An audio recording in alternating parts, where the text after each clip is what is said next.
Saya buka aja. Assalamualaikum warahmatullahi wabarakatuh. Selamat pagi. Topik yang kelima yaitu tentang material pulp capping ya. Di sini ya saya bacakan aja.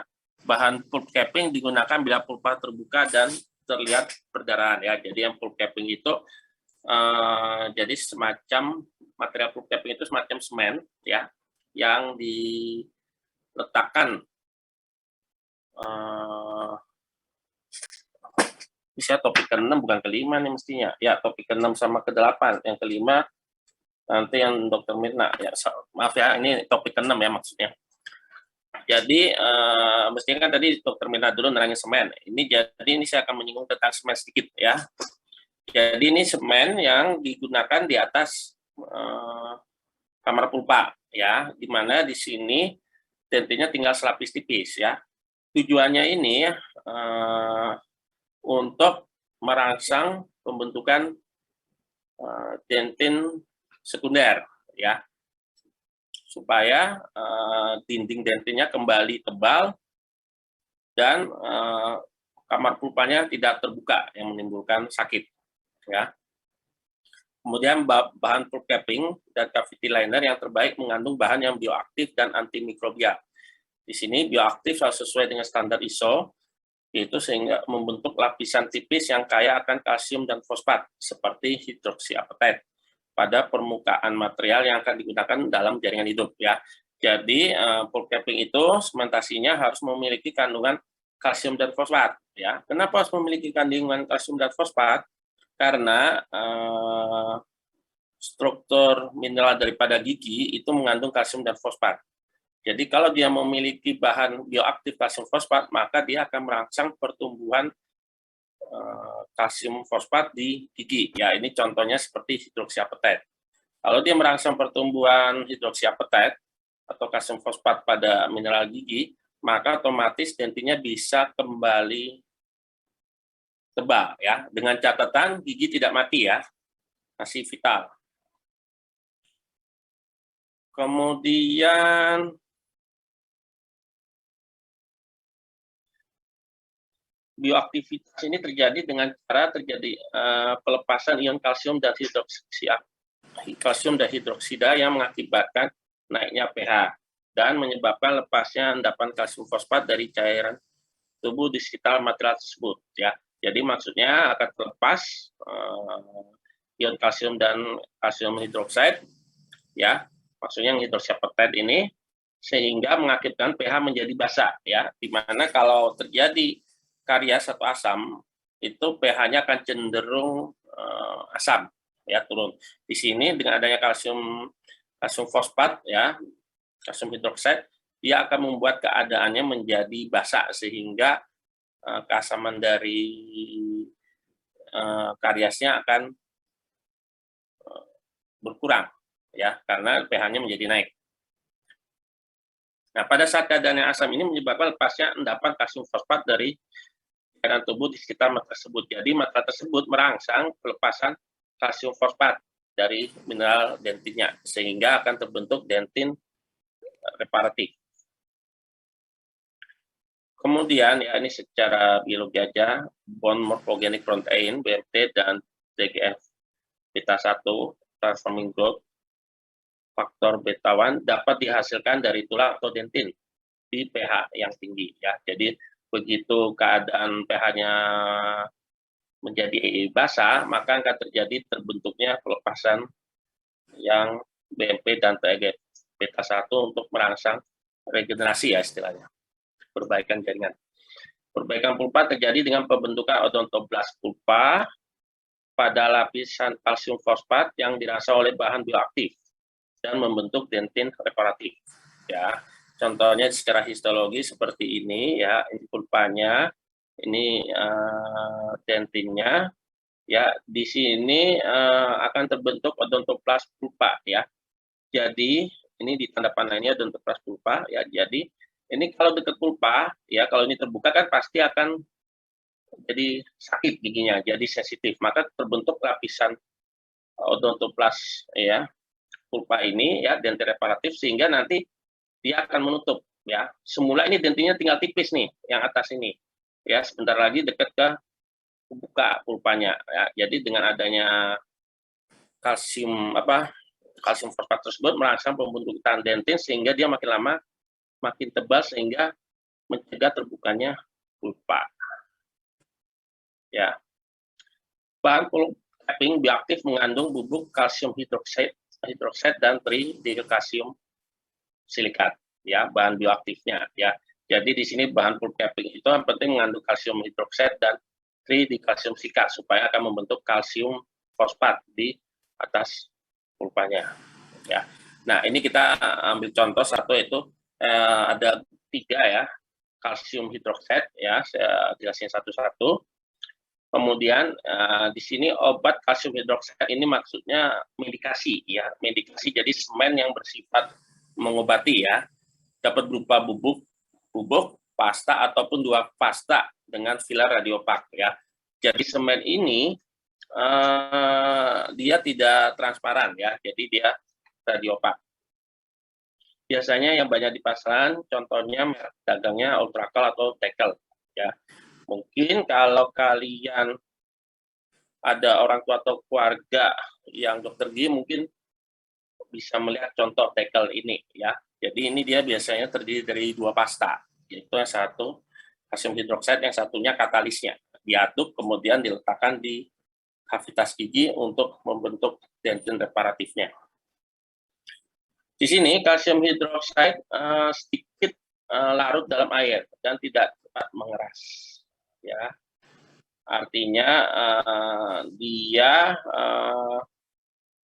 tidak cepat mengeras, artinya dia bisa mengeras tapi perlahan sehingga membentuk kalsium karbonat, ya. Bahan ini juga tidak boleh diaplikasi hingga ke titik kavitas karena dapat mengganggu restorasi, ya. Jadi maksudnya adalah semen yang kalsium hidroksida ini, ya, diaplikasikan di permukaan dentin tidak boleh, ya, tercampur atau terkontaminasi saliva, ya. Karena apa? Ini dia pengerasannya lama, cukup lama, tidak cepat mengeras. Jadi begitu kita sementasi di atas dentin itu, maka dia tidak langsung mengeras. Nah, dalam proses pengerasannya bila terkontaminasi dengan saliva atau basah, maka dia tidak akan menempel di permukaan dentin, ya. Makanya, kemudian bahan ini juga tidak boleh melebihi dari area kavitas. Kenapa?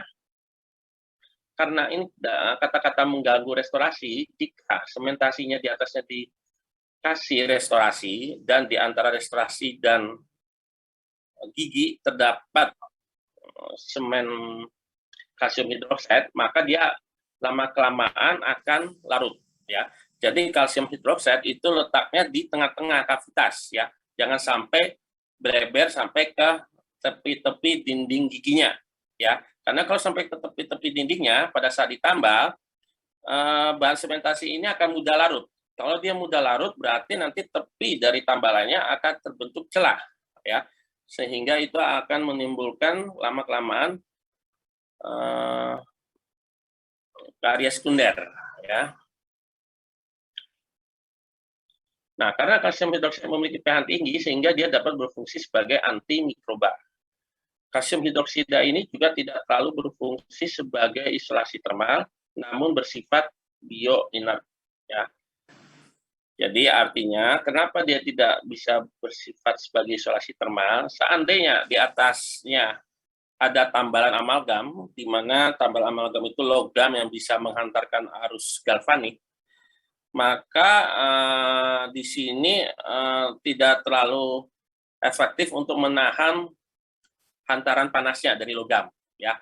Jadi kalau misalnya nanti ada tambahan restorasi logam di atasnya, tetap harus disemen dengan zinc fosfat, ya, karena di sini kalsium hidroksida ini tidak cukup baik untuk menahan hantaran panas dari logamnya, ya. Tapi di sini di satu sisi dia bersifat bioinert.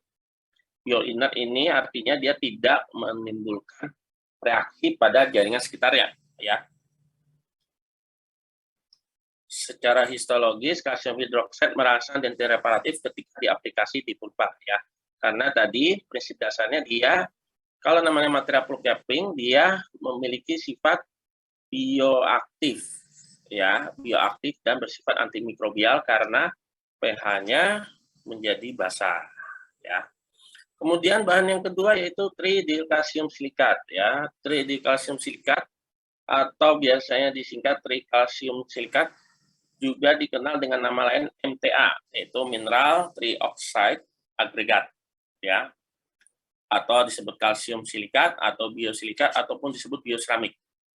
Secara kimia, senyawa yang dominan dalam semen ini adalah trikalsium silikat dan bubuk di kalsium silikat dengan bubuk keramik radiopak inert, ya.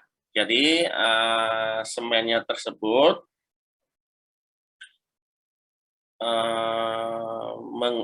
memiliki apa sih istilahnya, bubuk keramik radiopak inert, berarti dia tidak berwarna translusen, radiopak, dan inert. Inert dia semennya itu tidak menimbulkan reaksi pada jaringan sekitarnya.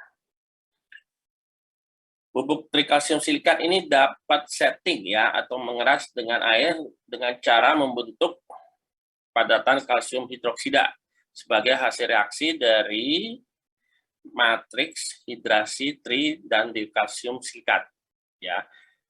Jadi tadi kan kalsium hidroksida. Nah, tridikalsium silikat ini akan membentuk kalsium hidroksida, ya.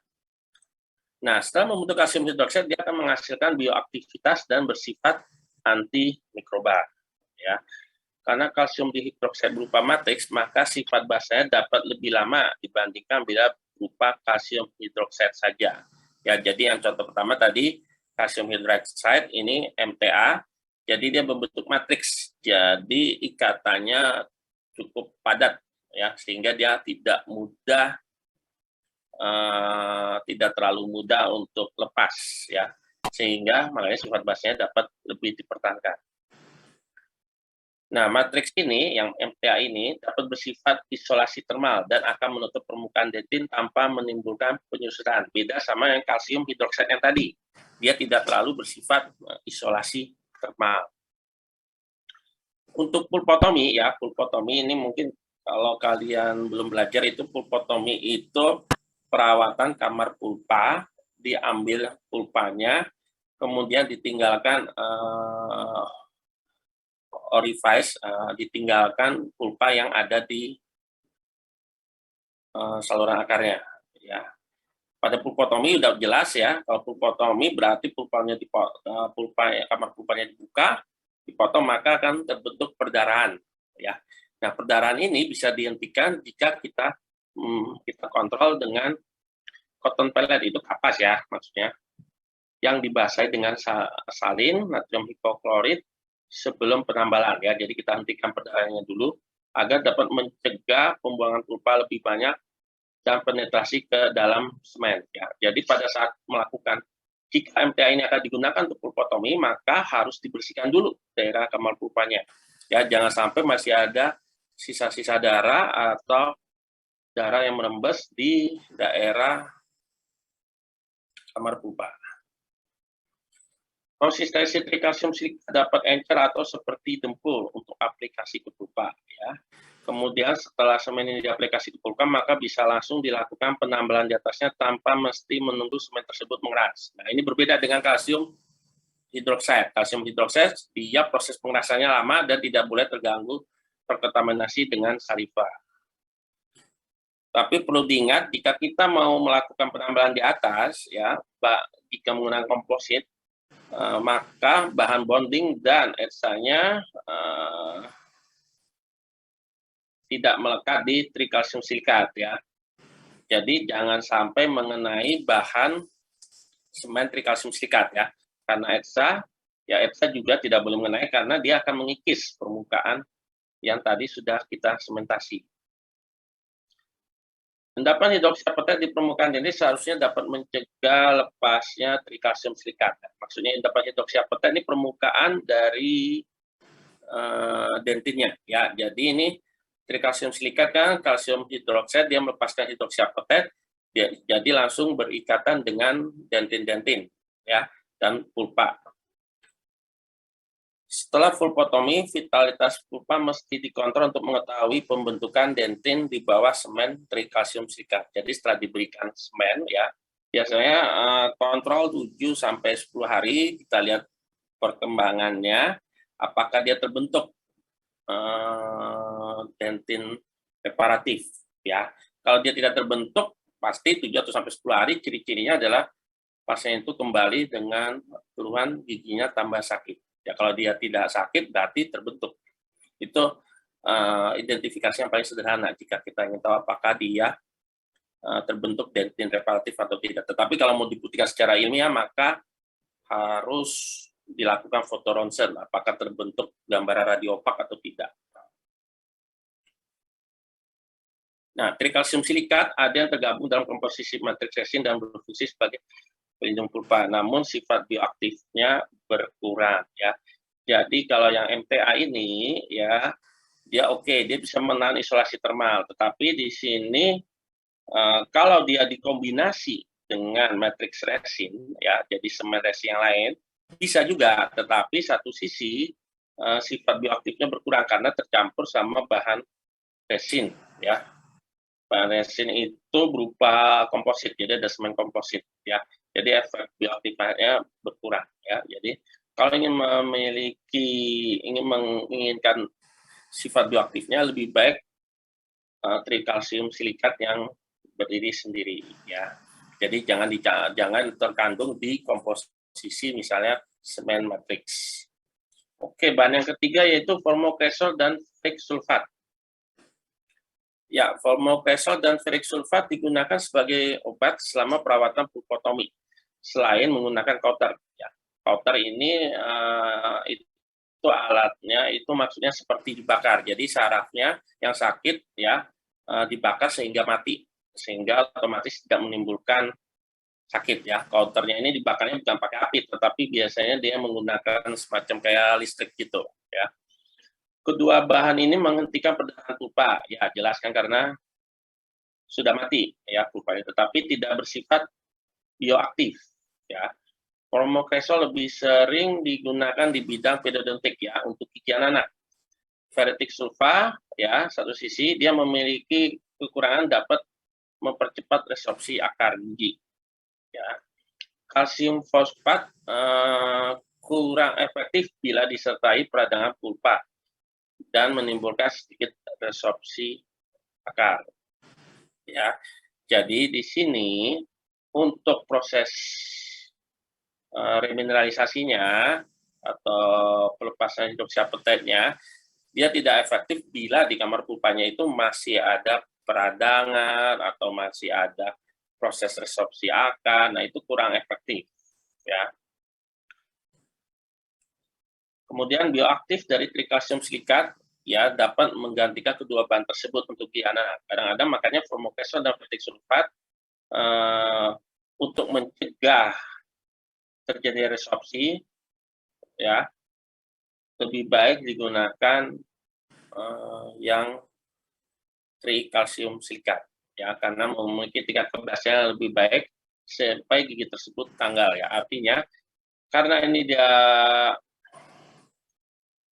formokresol itu intinya di obat-obatan, ya, medikasi pada perawatan pulpotomi, dan di sini kadang-kadang sering menimbulkan rasa sakit sehingga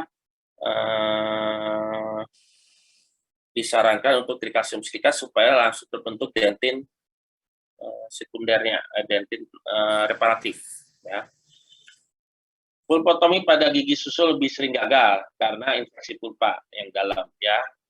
Untuk kasus ini biasanya saluran akar mesti diekstipasi di perawatan endo, ya, kan diisi obat-obatan itu obat-obatan yang masuk ke dalam kamar pulpa, ya, semacam ini tadi salah satunya formokresol. Bahan pengisi saluran akar digunakan untuk mencegah kerusakan akar giginya. Bahan ini bersifat radiopak. Bahan tersebut mengandung kalsium hidroksida dalam silikon oil atau pupuk trikalsium silikat dalam resin salisilat, ya. Jadi intinya karena dia banyak sering terjadi infeksi pada gigi susu, infeksi bukan terjadi, ya, sulit dikontrol, maka disarankan untuk dilakukan perawatan saluran akar. Setelah dilakukan perawatan saluran akar, maka bahan pengisinya disarankan untuk yang matrix 3 kalsium. Karena apa? Karena dia bisa merangsang terbentuknya tadi hidroksiapetat pada dinding-dinding dentin dan saluran akarnya. Ya. Jadi struktur gigi itu kan mengandung kalsium fosfat. Jadi yang saluran akarnya tadi sudah dibersihkan dari pulpa, dari saraf pulpa, maka diisi oleh kalsium sulfat supaya terbentuk hidroksiapetat sehingga menutup ruangan yang kemungkinan besar terjadinya infeksi kembali. Ya, sampai di situ untuk yang topik 6. Ada yang mau ditanyakan sebelum saya lanjut ke